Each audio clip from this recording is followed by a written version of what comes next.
मंडळी, श्रावण महिन्याच्या निमित्तानं गेल्या सोमवारपासून तुमच्या आमच्या घरात कटाक्षानं शाकाहारी आहार सुरू झालेला असतानाच भाज्यांचे भाव मात्र पुन्हा कडाडलेत.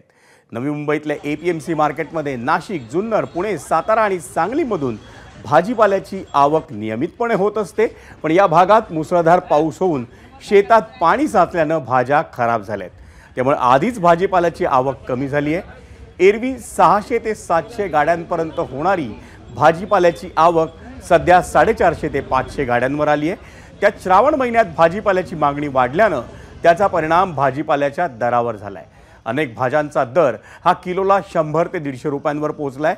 त्यात APMCत आलेला भाजीपाला हा पावसात भिजलेला असल्यानं तो खराब झाल्याचं दिसून येते.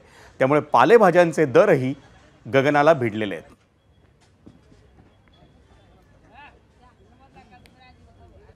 आपण पाहूयात मुसळधार पाऊस आणि श्रावणामुळे भाजीपाल्याचे दर कसे वाढलेत ते ग्राफिक्समधून. आपण पाहतोय गवार 140 ते 160 रुपये प्रति किलो, फ्लॉवर 80 ते 90 रुपये प्रति किलो, भेंडी 90 ते 110 रुपये प्रति किलो, कोबी 90 ते 100 रुपये किलो,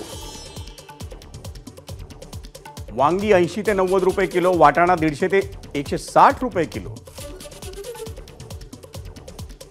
टोमॅटो 60 ते 70 रुपये किलो, पालक 30 ते 40 रुपये प्रति जुडी, मेथी 40 ते 50 रुपये जुडी, कोथिंबीर 30 ते 40 रुपये जुडी.